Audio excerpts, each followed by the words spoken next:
Hi guys, what's popping? What's up? Actually, I know what's popping. The world is like, it seems like the world is coming to an end. But we have to stay strong, stay steadfast, God's got us. I just want to share what I think is important to be shared as of right now. I didn't want to go into BLM because that's a lot, that's a whole lot to unpack. So I want to focus more on what resonates with me as a woman, as a black woman, and also as a Nigerian woman. Okay?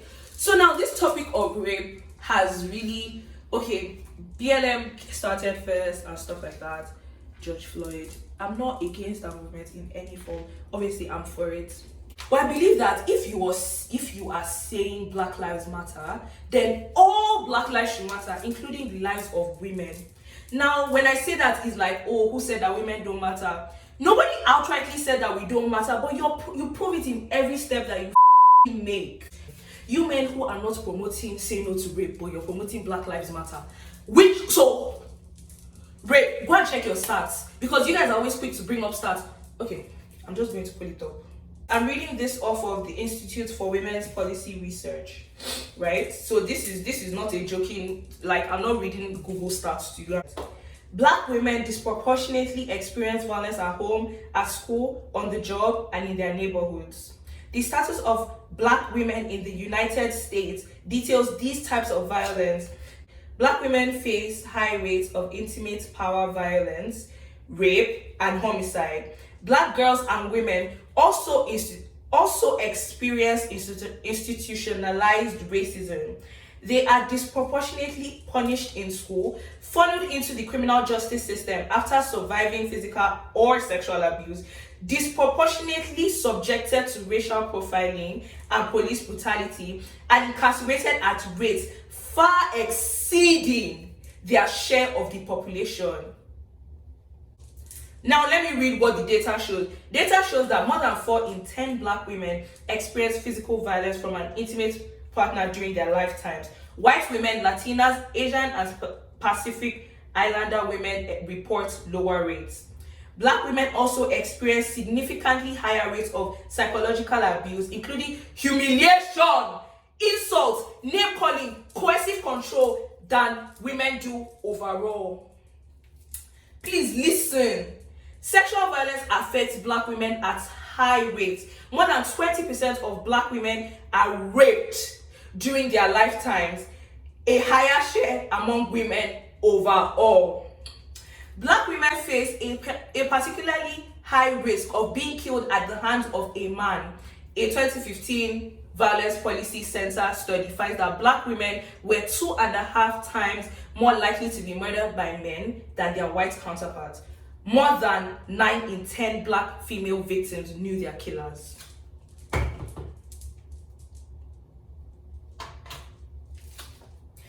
What do you have to say for yourself, Black men? Do we need to kneel down, like beg you, before you see us as human beings? I've never seen you men say enough, treat our women with respect. Why? Because you are a part of our problem. You're part of our problem. And yet, we're here singing Black Lives Matter, Black Lives Matter, knowing too well that the focus is on you. And all we asked you to do was repost Say No to Rape. All we asked you to do was repost Justice for Uwa, Justice for Tina, and all those girls in Nigeria who their cases became public because heaven knows what happens behind the cameras. And then you guys start to act like, oh, it's so touchy, it's crickets, I don't hear nothing. The media, is as if they don't matter as much as Black Lives Matter. So, which Black lives are you protecting? Which Black lives are you protecting? That is the question I have for you today. You have to think of your women. Think of your Black women. Black women, listen. Black women, and in fact, forget about the men. Let me talk to you. We only have ourselves. So all of you that hate each other. You're always looking for a reason to fight. You think your white friend, your white female friends, or your other female friends of color are better than your Black friends. Fix your shit. Because let me tell you, at the end of the day, you're a Black woman. When it comes down to it, that's what you'll be. And I use this word reduced to. Because right now, we are at the bottom of the barrel. Like, the only person lower than a Black woman is a Muslim Black woman. Something needs to change. Yet, when a police brutality video drops of, a man in a vulnerable position, the whole media starts crying. You guys are, shut up! You're fake. Keep the same energy when somebody gets raped. Is it because there are no videos? Are you But when it's murder, it's so sweet. You talk about it, it's not a big deal. When it's stealing, when it's armed robbery, there's no shame to talk about it. But when it's rape, when it's something that's affecting almost every woman around you, rape, sexual abuse, in fact, every sexually related crime, we suffer the most for it, but you cannot support us. It is very, very shameful. It is extremely shameful that we would always have your backs. We would always follow you. But when it comes to it, when it comes down to supporting us, when it comes down to supporting our business, supporting us as women, it becomes questionable. It becomes something that, if it becomes a matter of beauty. Can you imagine that? You guys need to do better. You really need to do better. And I'm so afraid that when you men finally get what you want, you're going to come back and keep treating us the same way you have been treating us. And that needs to end. And that's just on period. That's just on period. It's about time. Support black women. And don't tell me you're supporting black women if you cannot repost rape stories, if you cannot call your friends out for being rapists. You're a hypocrite. I'm going to list out things that you men need to unlearn, and you women need to teach your men and teach your women. Black women, we only have ourselves. If you like, join other people to insult your people. Join the men to bash us. We're here. We'll really see the winner. You think all you pick me's, you're really having fun. The boys are in your DMs. Enjoy. When they get their freedom, when they get that police brutality off of them, I'm going to see if they're going to be here to fight. Check your moms, check your dads, check your uncles, check your brothers, check everyone around you. Your voice matters. The litless, mommy, this is not how it is done, can change a lot of things for the next person. Your mom can see somebody get into trouble, watch her get into trouble just because she feels like what she wore was wrong, so she deserves a certain type of punishment. There's so much we need to unlearn as a community, because if we don't unlearn these things, we will keep having the same problems. I am extremely tired of these problems. So I'm going to call them out one by one. I'm going to call out little things you should call out the moment you see it. First off, rape jokes. If you are a woman, your male friends are comfortable with saying rape jokes around you, then you're doing something wrong. That's number one. You're doing something extremely wrong. They should respect you enough to know what you stand for. So when I see a man chatting some type of shit in front of some girls, I'm just like, it's what you allow. And I'll always check a nigga. Say the pick me's. Please, men, choose the pick me's. Finish them. Yes, since they support your cause, it's the girl's fault. Please, I'm begging you, write their handle in your book. Chase those ones. Chase their no, clearly, you will know what you want. I stand with so and co. First off, I'm just going to drag that issue right now. They drop your number by mistake or I don't know. What you do is you deny it. Please, it's not my number. My name is not Yang. They posted the guy's videos. They posted his face. What's the need to defend yourself to the point of defamation when they not call your name, Oga? Then you're starting a movement for false accusations. Really, that's another thing you need to unlearn, guys. I'm not saying that, false accusations should not go unpunished. But you guys should make this thing make sense. Nothing is 100% in the world. Why are you so focused on the 2% of women who could be lying about their rape cases? Why is it that every time we bring up rape, there's a what if she's lying? There's always some form of victim blaming, which is not necessary. When they kill somebody, even if the person was coming back from the club, do you guys ask a question? Do you guys actually even care what the person was doing? But when it's rape, you guys are so quick. What was she wearing? Where was she? What was her location? What time was it? Why does that matter now? Why didn't it matter when George Floyd died? When it did not matter whether he stole or like, do you understand? Actually, it mattered. You see, when George Floyd was caught, you guys were screaming. He was not doing anything. He was just on his own, you know. So Uwa that was reading her books alone in the church. Tina, that 12-year-old girl who knows nothing, that was raped by 11 men. Please, I really want to know her crime. I do genuinely, I want to know her crime. I've never seen a rape case that stopped at she was raped. There's always, oh, she was at a certain, you know, she was wearing. Why is that information necessary? Yet when they are painting images of black men, when they are saying, oh, he looked like he was armed, you people want to say it's a lie. How does somebody wearing a black hoodie mean? How does me showing my breast mean that you should suck it? I'm sorry for screaming.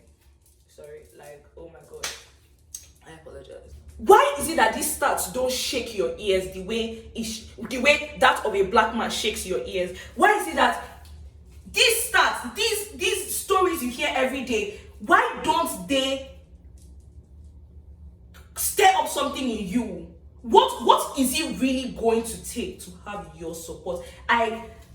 What?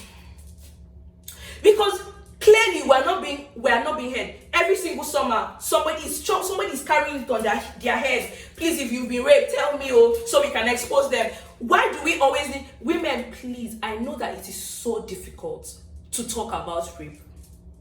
But please, when these times come up, please say what happened to you. You don't really have to come out and bring your name, you know? You don't have to say your name anonymously. You can submit to me, because now, do you know, I am done being quiet. I am done watching these things. I'm, vexing to my friends. I'm vexing to, no. I feel like I have a voice, and it's time. It's actually time for us to come out and support one another. This is not about retweeting. If it was about retweeting, bro, we would have seen a solution before. This is about, yes, we're going to use social media because clearly no government is on our side. Post your abuser, post his face, post everything about him. Let us take it into our hands. Yes, until the government is ready to speak for us. Because let me tell you, if you're a Nigerian and you think Nigerian government is going to support you, sorry. If your father is not rich, you don't have a case. Sorry. Nobody's going to answer you, because even our moms have a particular mindset. Our aunties, our pastors. If I speak on that, they will hang me. If I actually speak on that, they're going to hang me. But I'll just speak on one. I'll just speak on one case. This Uwa's case, I saw a GoFundMe for Uwa. Now, Uwa was raped and killed in a redeemed church, right? Let me tell you where I got angry. I saw a GoFundMe for Uwa's case, for her family and stuff. But I just want to show you, I hope you can see, I just want to show you who the 10th richest pastor in the world is. Today is not for dragging pastors. It's just for calling out a lot of bullshit that I see. Okay? Now, let me tell you the bullshit I saw on this. I see no reason why a pastor who on paper, keyword, on paper has $39 million. On paper, let's not just imagine what we know our parents, our aunties and uncles give our pastors as gifts, as per Christmas. I'm not going to mention that one. Let's just see what we saw on paper. Yet, rape is an ongoing problem in Nigeria. We have foundations who have been set up, no money, set up to support sexually abused girls. No money, we are begging on the internet, go fund me. Meanwhile, the people who are sitting on money, the richest of them all, they're in our backyard, they're at home, they are also calling our parents, the same people that we lean on. They're just collecting your money. They're not making life better for you. They are not. Stop supporting people who don't support you. No offense to anybody. If the shoe fits, put that on, okay? Check your pastor. They are human beings too. Check them. Don't tell me they don't see the news. Don't tell me they don't go on social media and they don't see what's happening, but they are silent, they don't speak. They are part of the problem. They are part of the problem, because I see no reason why I should have gotten, God forbid, I get raped or sexually abused or whatever, and I cannot call my pastor, I cannot call my mom, I cannot call my dad. In that case, I failed too by not educating them, because I know better, which is a fact. I know better does not eliminate me from the, the category of people who can be abused. I'm still a black woman. I'm as vulnerable as can be. But I need to empower the people around me so that I can also feel safe. Empower your boys, your friends, your female and your male friends, because a lot of these girls too have learned a lot of rubbish. When you guys are supporting BLM with all your vim and all your power and all your might and everything that you have in you, support this movement against rape just as much. Please, I am begging you. We are equally as important.